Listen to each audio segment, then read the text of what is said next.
Muy bien, pues entonces hoy ya considerando esta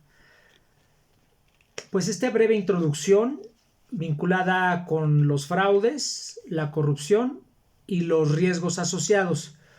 Este contexto lo debemos ver de manera amplia y por supuesto hay muchas metodologías para poder abordar pues cuáles son estos posibles riesgos de fraude y riesgos de corrupción que ya nos da certeza pues lo que es el segundo componente denominado administración y gestión de riesgos, que es muy importante, pero no solamente ver los riesgos tanto internos como externos, sino hacer hincapié en estos riesgos de carácter especial que son los riesgos de corrupción y los riesgos de fraude.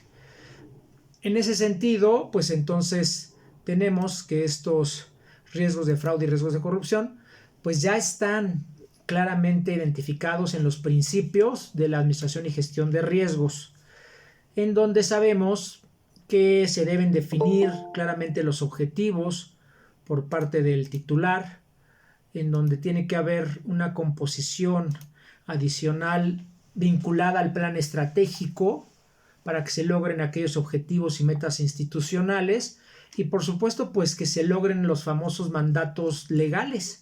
Sin embargo, también en uno de los principios ya veíamos y reafirmamos que la administración, en el caso del nivel inmediato inferior abajo del titular, denominada administración, los dos siguientes niveles, tienen que identificar, analizar y responder a esos riesgos.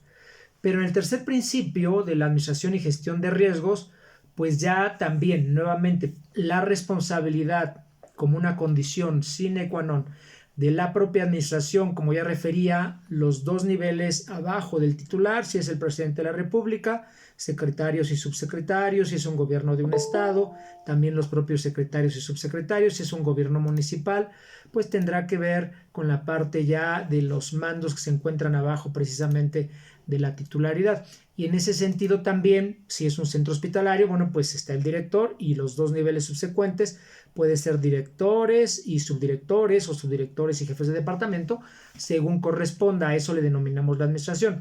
Y en ese sentido, pues entonces esa denominada administración tiene que considerar la posibilidad de ocurrencia de actos, primero de corrupción, pero también de posibles fraudes, abusos y en su caso, pues desperdicio y otras irregularidades. Poner el acento en estas características. En ese sentido, entonces, pues de especial importancia definir ya con base en el Código Penal Federal, pues tenemos del artículo 212 al 224 los delitos por hechos de corrupción, que son varios, desde ejercicio ilícito del servicio público, llegando hasta enriquecimiento ilícito. Hay una serie de tipos ya penales vinculados directamente en el ejercicio precisamente de carácter público. No voy a hacer énfasis en cada uno de ellos, sin embargo es importante. Ahí están ya en esta disposición legal en el Código Penal Federal del artículo 212 al 224. Y en ese sentido, entonces, pues también ya considerar que tenemos elementos que se asocian de manera importante y vinculamos estos posibles fraudes como la intención de apropiarse de recursos que no son propios de manera ilegal, pero también perjudicando a uno, a dos o a varias personas, incluso a poblaciones completas, ¿verdad? Tenemos ahí circunstancias importantes como en obras, cuando no se realizan las obras que son de carácter público, pues no solo se afecta a una persona, sino se afecta a muchas personas. O cuando se compran medicamentos, se generan estos fraudes, pues también tenemos afectación de muchas personas. En ese sentido, también la corrupción, que recuerden que pues tiene una característica asociada, según lo define Transparencia Internacional, como la ventaja que se trata de tener derivado del cargo público, pero también del cargo privado que se tiene, sobre todo a niveles superiores, porque los efectos de la incorporación y de la quita financiera, pues se da de manera más importante en los niveles más altos.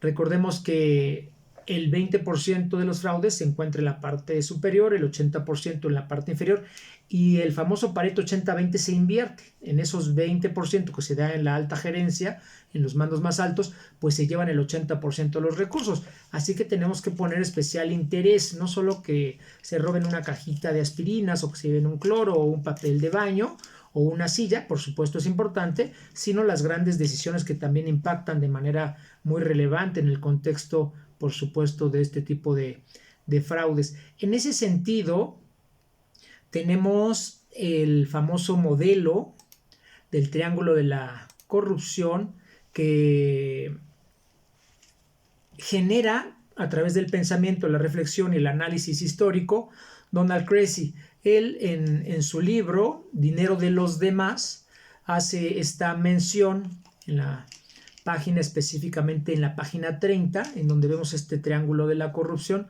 que por supuesto tiene 3 grandes elementos. El primero es la motivación o la percepción, y puede ser también aparte una presión, puede tener una motivación o una presión. El segundo es la oportunidad o ya el abuso de generar esa posible transgresión. Y el tercero va a ser la racionalización o la justificación que se da a este tipo de conductas. Y a estas 3 circunstancias relacionadas, la motivación o percepción, la oportunidad o el abuso y la racionalización o justificación, pues entonces se da esa transgresión. Y esa transgresión en el primer elemento pues tiene que ver con la imposibilidad, por ejemplo, de las personas de poder pagar algunas cosas, pagar facturas, si se tienen adicciones al juego, pues si se tienen necesidades de alcanzar ganancias altas que no se pueden realizar de manera normal con un trabajo lícito, con un trabajo legal, deseos de tener por supuesto un estatus de vida que no corresponde a esos emolumentos o a esos salarios y que eventualmente pues van viendo algún tipo precisamente de oportunidad vinculada a esta motivación. También a veces se piensa, que esto ya estaríamos hablando por supuesto de la motivación, pero pues realmente solo voy a tomar este dinero prestado, lo voy a hacer solo por una ocasión, es porque yo lo necesito, porque mi mamá lo necesita, porque mi padre lo necesita, porque mi familia lo necesita. Entonces se hacen una serie de circunstancias que motivan y que es como un gatillo detonador, pues para que generen una transgresión.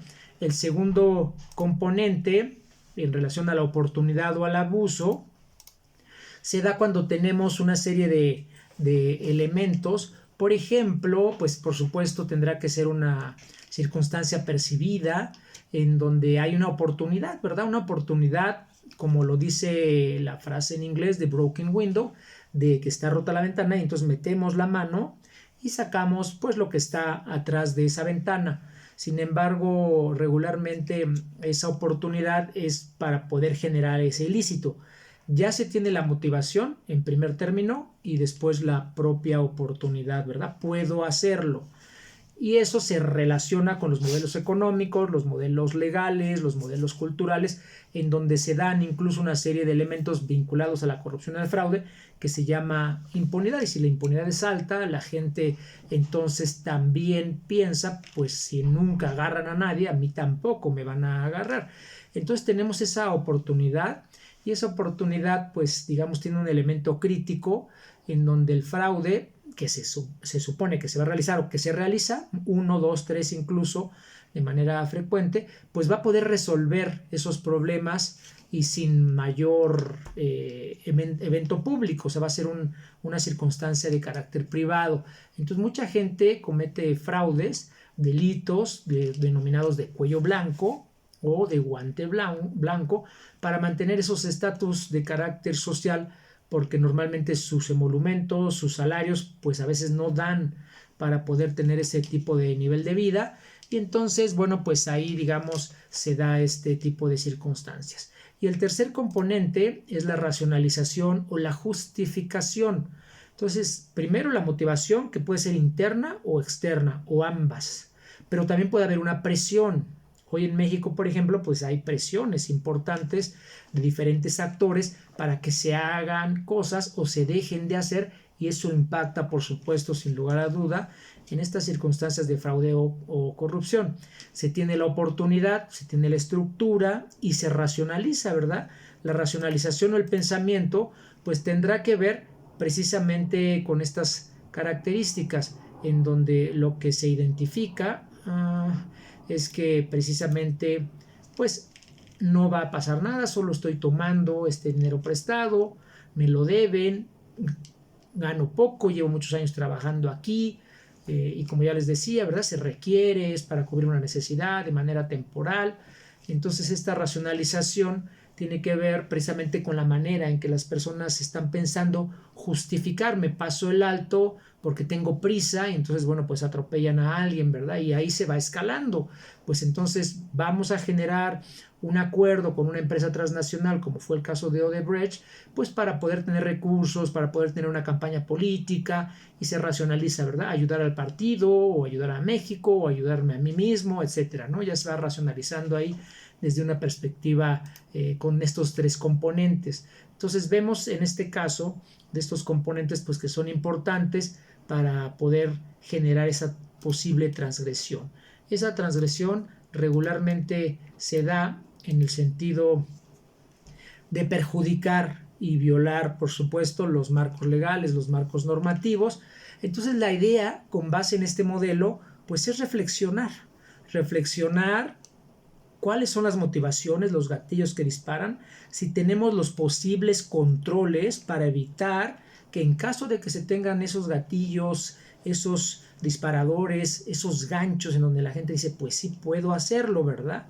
Vemos en el caso del país, pues que hay grandes motivaciones, ¿verdad? Bajos salarios, los costos de las cosas en general son altos, una inflación digamos regular, no tan alta como Argentina, que está con más de 100% en lo que va del año, pero sí son inflaciones que impactan directamente en los salarios son bajos, los salarios promedios que se tienen son bajos, ¿verdad? 10, 12 mil, el 70% de las personas ganan menos de 8 mil pesos, entonces es un tema que se vuelve pues eso, ¿verdad? Una circunstancia de tener este tipo de modelos para poder hacer una reflexión y un análisis. Ahora es importante, dependiendo del tipo de sector en el que nos encontremos, si es sector financiero, si es un sector educativo, si es un sector de salud, si es el sector energético, pues cuáles podrían ser, por supuesto, cuáles son los fraudes del sector que ya hay listados de fraudes y de corrupción, cuáles son esos fraudes que tenemos en los catálogos, posibles fraudes ya identificados y los que pueden ser derivados pues de la circunstancia, el contexto cultural en el que nos encontramos y que por supuesto no se da en todos lados. No es lo mismo el tipo de fraudes que pasan en un municipio, en un estado, en la federación, no es lo mismo en el norte, en el centro o en el sur del país, no es lo mismo México que otros países, tienen diferentes tipos de modelo, algunos países con mucho mayor desarrollo, en donde por supuesto esto se reduce, está el auditor interno, el auditor externo, los mecanismos de denuncias, el compromiso de los profesionales, de la burocracia, de los servidores públicos, para tratar de identificar, y estas metodologías pues entonces procuran darnos certeza de eso, a través de estos elementos. ¿Cuál es la motivación para que se maquillen los estados financieros y en vez de que tengamos de activos 3 millones, digamos que tenemos 5 millones? O a la inversa, en vez de que tengamos 3, decimos que tenemos 1.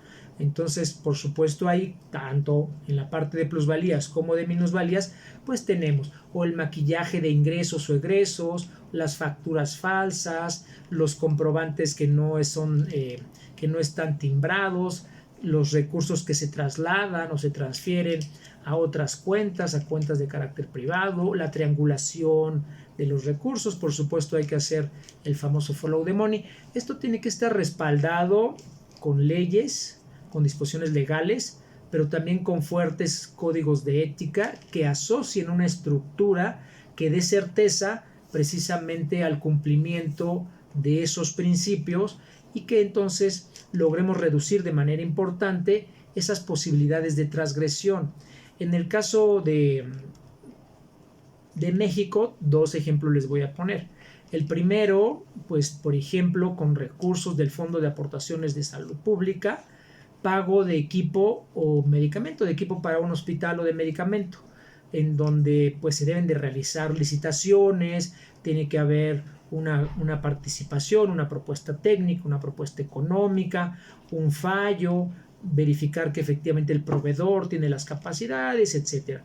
Sin embargo, no siempre se realiza esto, por lo menos de manera correcta, a veces solamente de manera documental. Entonces aquí vemos estas tres categorías. La oportunidad, pues la falta de controles verificables, ya sea por la Secretaría de Hacienda y Crédito Público, por la Secretaría de la Función Pública, por la Auditoría Superior de la Federación, por supuesto por el propio ente, para el suministro de esos recursos y la verificación real de las condiciones de la entrega, ya sea de ese medicamento o de esos equipos que puedan dar certeza a mejorar la salud de las personas. Y pues un elemento en donde se da esa oportunidad, pues es que se piensa que nadie va a denunciar, nadie va a identificar, y a veces efectivamente pasan años en que se identifiquen ese tipo de circunstancias.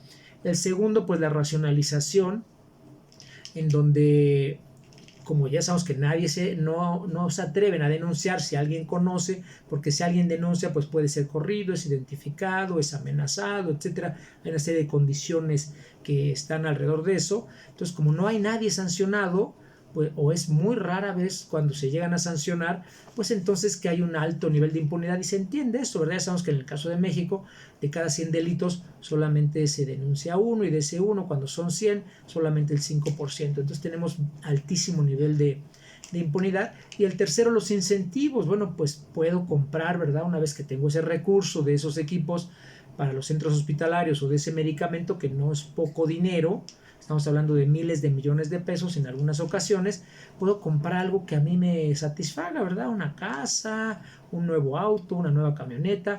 Claro que ahí ya viene la categoría de enriquecimiento ilícito. Entonces, bueno, tenemos, como ya les comentaba, pues ese catálogo en el Código Penal Federal en donde están las penas, y ahí en este caso pues cabría este enriquecimiento ilícito. El segundo ejemplo tiene que ver específicamente ya con la transgresión por ejemplo, de una obra pública, que ese también es un clásico en México. Ahí tenemos, por ejemplo, la auditoría tiene un documento en donde hay observaciones de auditoría de 10 años hacia atrás. Y una clásica de esos 10 años, que sigue siendo, espero que haya reducido un poco, pero por lo menos en esos 10 años, y la historia con esa tendencia parece que permanece, es obra pagada no ejecutada. Se paga el total de la obra y pues no hay banqueta, se paga el total de la obra, no hay hospital, se paga el total de la obra, no se termina la carretera, o a veces ni hay carretera. Entonces, bueno, tenemos elementos ahí que se vinculan y se asocian precisamente a esto, a la oportunidad, a la racionalización y a los propios incentivos. Entonces tenemos ahí estas características. Me regreso nuevamente en el sentido del triángulo de la corrupción de Donald Kresse, en donde tenemos estos tres elementos como condición sine qua non: motivación, oportunidad y racionalización y justificación. Y adentro de estos tres elementos, la transgresión. La idea entonces es, por un lado, tener una política de riesgos, por otro lado, tener los riesgos identificados en un portafolio, pero también riesgos de corrupción o riesgos de fraude del sector, y adicionalmente una reflexión de los que se puedan dar o de los que ya se han dado dentro de cada uno de los entes o dentro de cada una de las organizaciones. Pues es así entonces que vamos a pasar ya al propio ejercicio.